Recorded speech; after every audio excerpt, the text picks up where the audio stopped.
What's going on, everybody? It's xVyperTV, and today we'll be going over the best settings for Marvel Rivals in Season 2.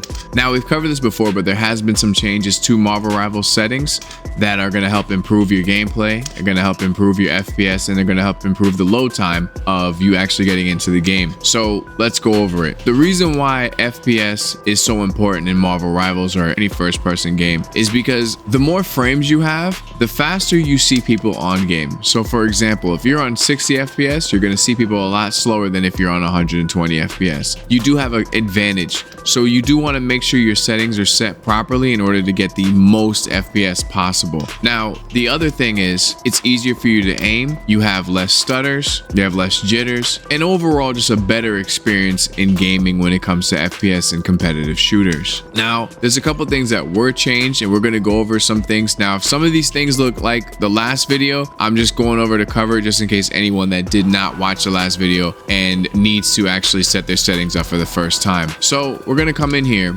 Now, of course, you know your target display is going to be your primary monitor.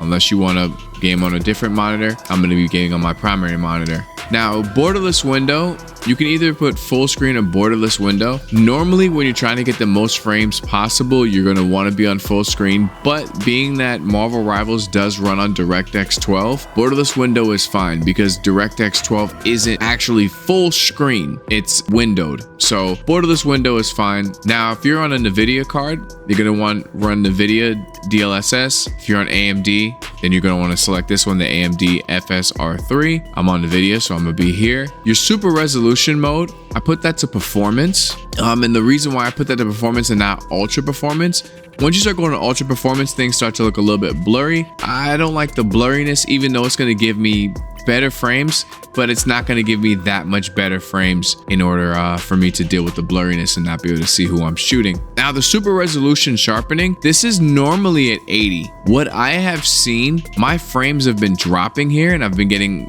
ever since a few updates. So I've actually dropped this down to 55. That's right around before it starts to get a little blurry. But what I've noticed is my frames are holding a little bit stronger when I've dropped my super resolution down. Now, the frame generation, you do not want to turn this on. This is going to cause a lot of stress on your GPU. It would help increase your frames, but not enough to where you want to completely run your GPU that hard. If you ever click off the screen, it's going to freeze up your whole PC. It's going to do a lot of things that you do not want it to do. So leave that off. Reflex low latency, you want to turn that on. You don't want any latency at all. The lowest latency possible is what you want. So you want that turned on there. Your brightness, that's going to be preference. How you want your brightness to be. If you want things to be brighter, in darker areas, then you turn that on. Now, I do have my FPS capped at 240 because I do have a 240 hertz monitor. And how this works is, even if you can get, let's just say, for example, you can get 500 hertz or frames per second on your game, whatever your monitor is going to cap your frames to that. So you'll never, even if your game says 300, 350, 360, if your monitor's at 240, then that's all you're getting. You're only going to be getting 240 hertz. And I'll show you how to make sure that your monitor is set correctly, because I know a lot of people don't have their monitor set correctly. I was one of those people at first at one time where I had a 165 hertz monitor, but I was only getting 60 hertz out of it. And I'm going to show you how to make sure that we get the proper hertz out of that monitor. Now, I do have my FPS capped at 240, like I said, because my monitor is 240, so that's where my cap is. I do have my show FPS on. I have my network stats on. VSync, I don't know why that's on. You want to make sure that's turned off. You do not need VSync on. You need to make sure that's turned off. Now, I do have my graphics quality settings set to custom. I have my global luminization turned off. I have my reflection quality turned off.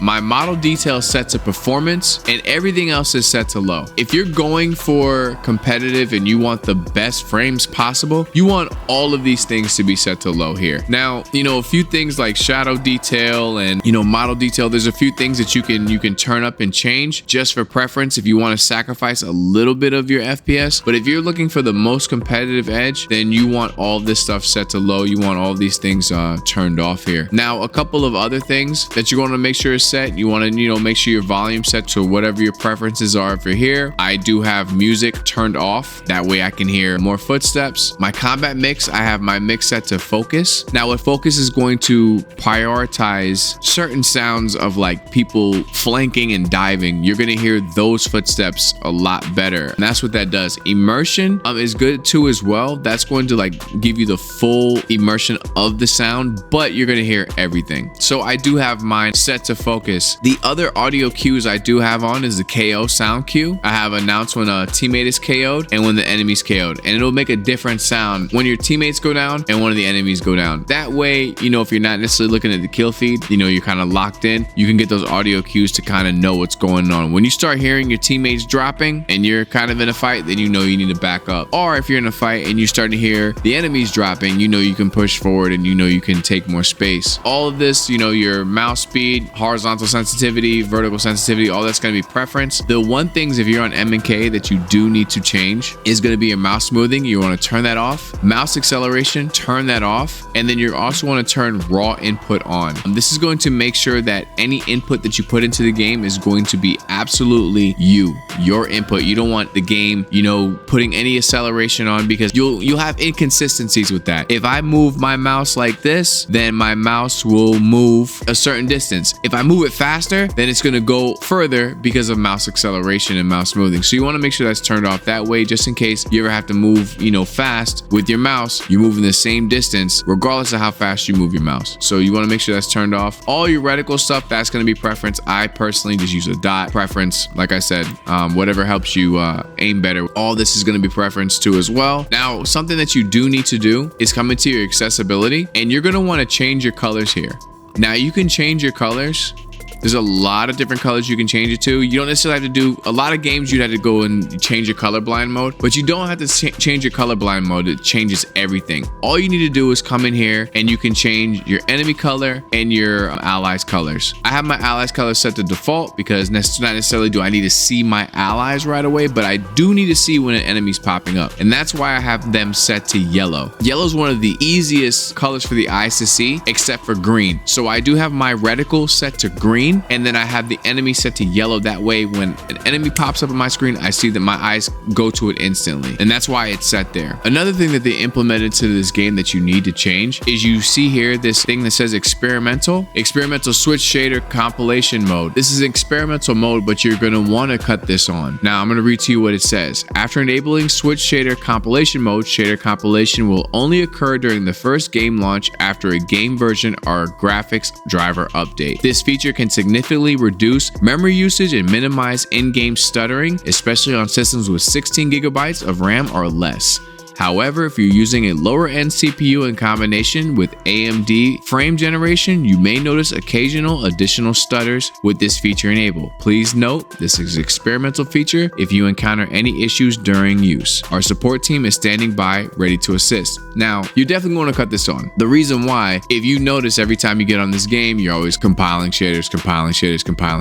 If you're in a rank match and you get kicked out of the game and you have to get back in, you don't want to be compiling shaders because you want to get right back into the fight, because the longer your teammates is without a player, the more than likely you're going to lose those fights. So you need to get back in. This is going to help you get back in way faster. It's not really going to help boost your FPS that much, but your load time is going to be a lot quicker. If you ever get booted out of the game, you're going to be able to get right back in. So this is something that you definitely want to change. All right, now I did say I'd show you how to make sure that your resolution was set for your monitor, so we're going to do that. So now we're going to go in here and I'm going to show you how to set your resolution properly. You're going to come to like your Nvidia control panel, or if you don't have Nvidia control panel, you're going to want to go into your display settings, right? And then you're going to want to go here. You're going to want to go to advanced display settings, and then you want to go to whichever monitor that you're using, and you're going to want to change your refresh rate. This is what you're going to want to change to make sure you're at 240 hertz. If you do not change this, by default, it's probably going to be set to 60. You want to make sure that you're at 240 or whatever the highest refresh rate is. That way you get the best frames possible. Like I said, even in game, if you have your game set and you're getting 300 frames, but your monitor only goes to 240, that's all you're going to be getting. That's all you're going to be seeing. And if your monitor set down to 60, then you're not going to be getting that full 240. All you're going to be getting is 60 frames frames because that's what your monitor is set to. Now that's the video for the best settings for Marvel Rivals in Season 2. If this video helped you out, make sure to like and subscribe for more Marvel Rival content. This is xVyperTV. I do stream live on Twitch and on YouTube, so come check me out. Peace.